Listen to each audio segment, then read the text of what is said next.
Harpers Ferry in West Virginia is a quaint town with tourist shops, restaurants, and a National Historic Park. Many of the buildings have been standing for more than 150 years. But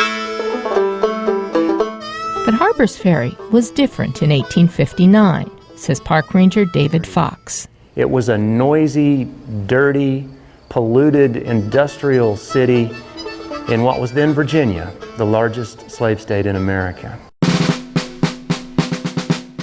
It was also home to one of only 2 weapons factories, or armories, in the United States.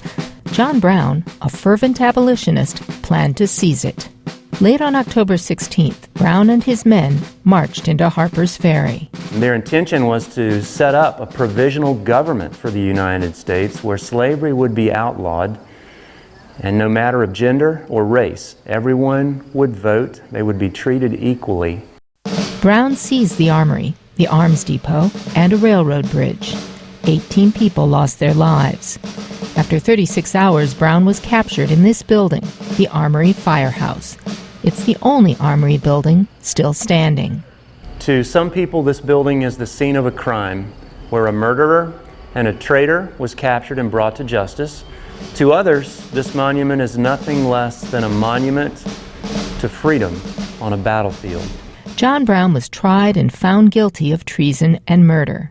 He was executed on December 2, 1859. The events were closely followed in local newspapers. It was very well covered. And one of the interesting things about studying John Brown is that it seems like everybody in the Western world had something to say about him.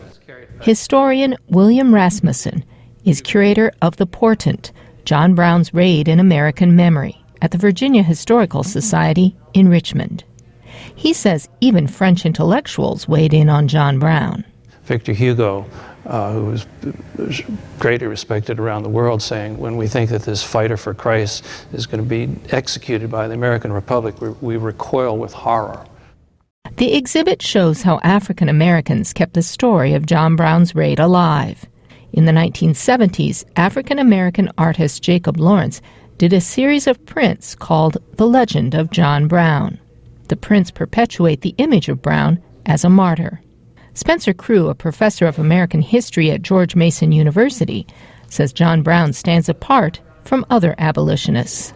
He is one of the only people we can think of who made such a level of sacrifice for, one, trying to end slavery, but also on behalf of helping slaves try to gain their freedoms.